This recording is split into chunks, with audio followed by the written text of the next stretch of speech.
Good Morning Business. Le débat. C'est vrai que ce matin dans la rédaction, Sandra, on a eu un grand moment d'incompréhension de la part de Nicolas. On a dit on va faire le T4, on va faire le T4. Évidemment, vous voulez parler du renoncement du gouvernement. C'est des trêves de croissance. Oui, on en parle beaucoup. On va faire évidemment le renoncement du gouvernement à construire le terminal 4 de Charles de Gaulle. Ça change beaucoup de choses et Ouais.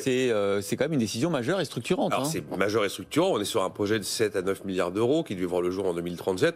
Alors c'est renoncement, je sais pas, faites-moi autre chose. Voilà ce que dit Barbara Pompili. Pas ce qu'on avait prévu, faites-moi autre chose. Bon.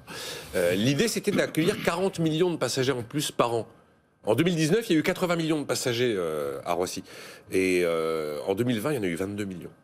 Et donc, alors après, habilement, le gouvernement présente ça comme un acte vert écologique. Tu parles, il n'y a plus d'avions, il n'y a plus de passagers. On ne va pas se lancer dans un truc à 9 milliards d'euros, alors qu'on se demande justement s'il y a un secteur qui va connaître un virage radical, structurel, peut-être définitif, c'est l'aérien. Est-ce que Covid, après le Flygscam suédois alimenté par Greta Thunberg, c'est pas le chant du cygne du transport aérien? Et Le Flygscam, ouais. oui. Scam. Honte de voler. En suédois, scam. Ah, d'accord. Flyg, scam, c'est imprononçable. Vous parlez suédois, si vous parlez suédois. Bah, voilà. Là, je rentre l'arme. Et donc, bah, j'ai envie de dire, c'est pour des raisons économiques, à mon avis, plus que des raisons écologiques. Et ben, il ne verra sans doute jamais le jour, le T4 de Roissy. Jean-Marc Daniel.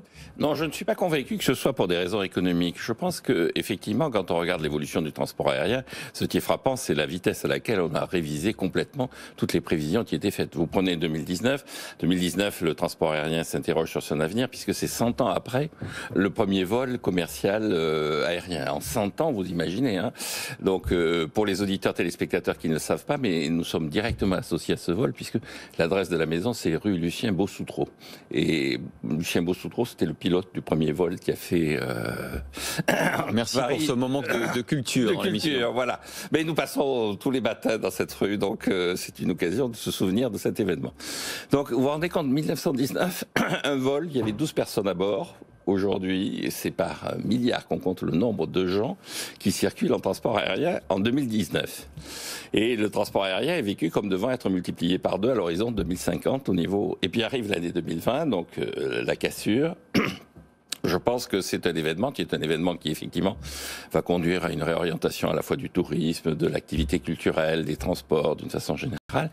Mais je pense que le plus marquant et dans tout ça, c'est l'intervention de l'État sur des bases qui sont des bases qui ne sont pas économiques, mais qui sont des bases idéologiques, qui sont des bases donc de prise en compte du discours dont on vient de parler, qui est le discours de Greta Thunberg et tout ce discours-là, avec pas uniquement l'aéroport de Paris, c'est-à-dire vous avez l'aéroport de Bordeaux, par exemple, qui est en droit de s'interroger, vu l'évolution de la loi, puisque on va obliger les gens à prendre plutôt le TGV qu'aller à Bordeaux, et donc tous les gens qui gèrent l'aéroport de Bordeaux doivent se poser des questions sur l'avenir de l'aéroport. Alors du coup, est-ce que le gouvernement a eu raison? Non, je pense que le gouvernement a eu tort pour 2 raisons. La première raison, c'est qu'il faut quand même considérer que l'événement de 2020 est un événement exceptionnel et que on peut espérer une fois que... On peut espérer, ou vous croyez qu'on va revenir dans les cordes des trends historiques de l'aérien? On va retrouver 2022. C'est quand même le seul secteur sur lequel on se demande s'il n'y aura pas vraiment un monde très différent. Vous avez quand même on va retrouver le monde d'avant dans les restaurants. C'est pas ce que disent Boeing et Airbus pour le moment.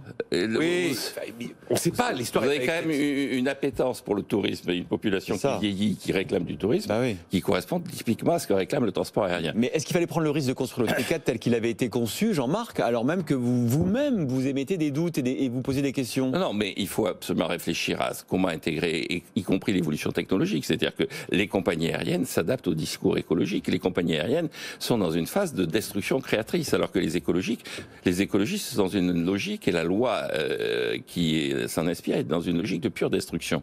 Et donc je pense que c'est une erreur, parce que la technologie et le besoin de la population réclament ce T4. La deuxième erreur, sur un plan purement fonctionnel et purement immédiat de l'intérêt de l'État, c'est que l'État s'apprête à vendre l'aéroport de Paris. Vous ne vendez pas la même chose si vous vendez l'aéroport sans T4 ou avec T4. Vous vous mouillez pas trop, Jean-Marc. Vous m'envoyez SMS 7 vous m'avez dit abandon du T4 vers la régression économique. Ah oui, tout à fait. Ah bah alors, allez-y. Mais c'est ce que je dis, c'est une erreur, c'est une double erreur, parce que ça ne correspond pas aux évolutions technologiques et aux attentes de la population population, c'est une erreur parce que ça ne correspond pas à l'intérêt financier et économique de l'État. Est-ce clair? Oui, mais vous avez quand même, il est quand même assez prudent, il est comme vous, Nicolas. Mais pas du tout. Bon, moi je suis assez basique sur le sujet, je suis pas très ému parce que le T4 n'existera pas. Ça m'empêchera pas de prendre l'avion si j'ai la possibilité de le prendre, et je pense que toute personne, pas les attentes de la population. Je suis pas ému, je suis scandalisé. Voilà. Après, très franchement, c'est le secteur aérien.